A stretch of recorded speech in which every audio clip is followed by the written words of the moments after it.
صرف تیری خوشی کی خاطر میں نے اس دن اپنے بیٹے کا دکھ اپنے آپ سہ لیا. جب تو آیا تب بھی میں نے تجھے نہیں بتایا اور تجھے وہاں سے نکال دیا تاکہ تو بھی اپنی خوشی خود سے جی لے. میں تیرے ساتھ نہ آیا تو کیا ہوا, کم سے کم تو بھی اپنی پکنک منا لے.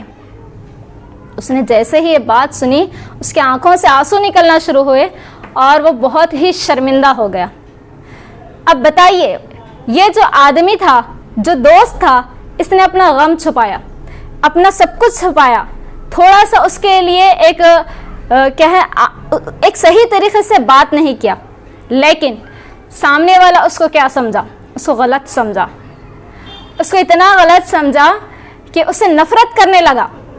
لیکن جب سچائی معلوم ہوئی تو اصل سچائی کیا تھی؟ وہ سچائی ایسی سچائی تھی کہ اس کے بعد وہ خود بھی شرمندہ ہو گیا. بعض ٹائم پر ایسا ہمارے ساتھ ہوتا ہے کہ لوگ ہمارے ساتھ کچھ برا کرتے ہیں, ہم کو ایسا لگتا ہے کہ ہمارے ساتھ برا کر رہے ہیں. بعض ٹائم پر لوگ ہم کو کچھ غلط کہتے ہیں لیکن ہم کو ایسا لگتا ہے کہ ہمارے ساتھ یہ بہت برا ہوا, تو ہم فوری نیگیٹو سوچنا شروع کرتے ہیں. تھوڑا سا غور کریں, اس کے پیچھے کچھ بات بھی ہو سکتی ہے, اس کے پیچھے کوئی اچھی وجہ بھی ہو سکتی ہے, جو کہ ہم کو صرف یہ تکلیف تھوڑی تکلیف ہے, لیکن اگر اس کا اپوزٹ کرتے تو وہ تکلیف زیادہ تکلیف ہو سکتی ہے. تو ہمیں سوچنا چاہیے, ہر ایک کے بارے میں نیگیٹو سوچ نہیں رکھنی چاہیے, اچھی سوچ رکھنا ہے, پازیٹیو سوچ رکھنا ہے. اسی طرح میں آپ کو بتاؤں کہ جیسا ہم کو لوگوں سے بدگمانی کرنے سے بچنا ہے, تو اس میں یہاں تک بھی ہمارے لیے حکم ہے کہ اگر کسی کے منہ سے شراب کی بو آ رہی ہے, اگر کسی کے منہ سے شراب کی بو آ رہی ہے تو ہم کیا سمجھتے ہیں کہ اس نے شراب پی ہے, لیکن اس کے لیے بھی ہمارے لیے حکم یہ ہے کہ اگر کسی کے منہ سے شراب کی بو آ رہی ہے تو وہاں پر بھی یہ مت سوچو کہ اس نے شراب پی ہے, وہاں پر بھی یہ سوچو کہ اس نے شراب پی ہوگی, شراب منہ میں لی ہوگی, لیکن کسی وجہ سے تھوک دی ہوگی. ہمارے لیے یہ حکم ہے کہ کسی کے منہ سے بو بھی آ رہی ہے تب بھی اس کو یہ مت سمجھو کہ اس نے شراب پی ہوگی, بلکہ یہ سوچو کہ اس نے شراب سے کلی کی ہوگی. ہمارے لیے یہ حکم ہے, لیکن اتنا بڑا حکم ہونے کے باوجود بھی ہم یہ کام نہیں کرتے. ایک معمولی سی چیز میں بھی ہم لوگوں کے لیے بدگمانی پیدا کرتے ہیں. تو اس سے ہم بچنے کی کوشش کریں. اس سے کیا ہوگا, ہم خود بھی سکون میں رہیں گے. جو پازیٹیو سوچ والا ہوتا ہے وہ خود بھی سکون میں رہتا ہے اور دوسروں کو بھی سکون میں رکھتا ہے. لیکن اگر کوئی نیگیٹو سوچ والا ہے تو وہ خود بھی پریشان اور دوسروں کو بھی پریشان کرتا ہے. تو اپنی سوچ کو اچھا بنائیے. دوسری چیز آپ کو میں یہ بتانا چاہوں گی کہ جس طرح ہم کو لوگوں کے بارے میں غلط سوچنے سے بچنا ہے, اسی طرح ہمیں ایسے کام کرنے سے بھی بچنا ہے کہ لوگ ہم سے بدگمانی نہ کریں. ہر اس جگہ سے بچے جہاں سے لوگ ہمیں بدگمانی کی نظر سے دیکھتے ہیں. اگر ہم شراب کے اڈے کے پاس سے گزریں گے تو لوگ ہم پر بدگمانی نہیں تو کیا کریں گے. ہم ایسی جگہ جائے ہی نہ جہاں سے لوگ ہم سے بدگمانی کریں. ہم ایسے کام کرے ہی نہ کہ لوگ ہم سے بدگمانی کریں. اگر بائی چانس کسی وجہ سے کر بھی لیے, اگر بائی چانس ہم سے کوئی غلطی ہو بھی گئی یا پھر کوئی کام ایسا ہو بھی گیا ہم سے کہ لوگ اس سے بدگمانی پیدا کر سکتے ہیں, تو اس بات کو کلیئر کر دیں. کیوں؟ تاکہ ہم بھی گناہ سے بچے, ساتھ ساتھ ہمارا بھائی ہماری بہن بھی گناہ سے بچے. تو ہمیں خود کو بھی گناہ سے بچانا ہے اور اپنے بہن بھائیوں کو بھی گناہوں سے بچانا ہے. جیسے مثال کے طور پر دیکھیے, ایک مرتبہ آپ صلی اللہ علیہ وسلم رات میں اپنی زوجہ کے ساتھ, اپنی بیوی کے ساتھ بات کر رہے تھے. رات کا اندھیرا تھا, اپنی بیوی کے ساتھ کسی جگہ پر ٹھہر کر بات کر رہے تھے. وہاں سے دو صحابہ وہاں سے گزرے, جو مسلمان لوگ تھے وہ گزرے.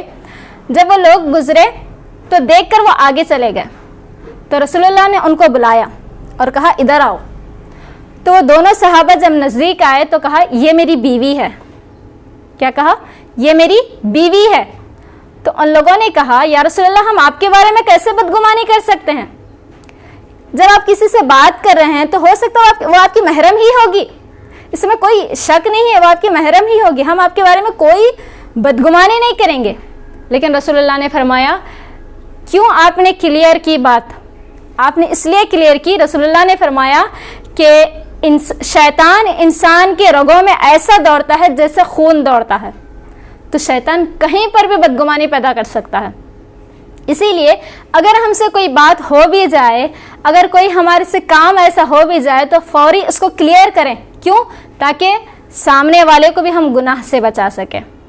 تو یہ کسی اور کا طریقہ نہیں، یہ ہمارے نبی کا طریقہ ہے. ہمیں کوشش یہی کرنی چاہیے کہ صرف اپنے آپ کو گناہ سے نہ بچائیں، بلکہ اپنی فیملی والوں کو، اپنے رشتہ داروں کو، اپنے گھر والوں کو، اپنے ساتھ رہنے والے ہر انسان کو ہم گناہ سے بچانے کی کوشش کریں. خاص طور سے اپنی وجہ سے کسی اور کو گناہ میں نہ ڈالیں. یہ کوشش اگر ہم کریں گے تو بہت کامیابی ہمیں مل سکتی ہے. تو اللہ تعالیٰ سے دعا ہے کہ ہم تمام کو اپنے دل کو صاف کرنے کی توفیق عطا فرمائے اور اپنے دل اور ذہنوں میں لوگوں کے لیے اچھی سوچ رکھنے کی توفیق عطا فرمائے. آمین. وما علینا الا البلاغ المبین. السلام علیکم ورحمۃ اللہ وبرکاتہ.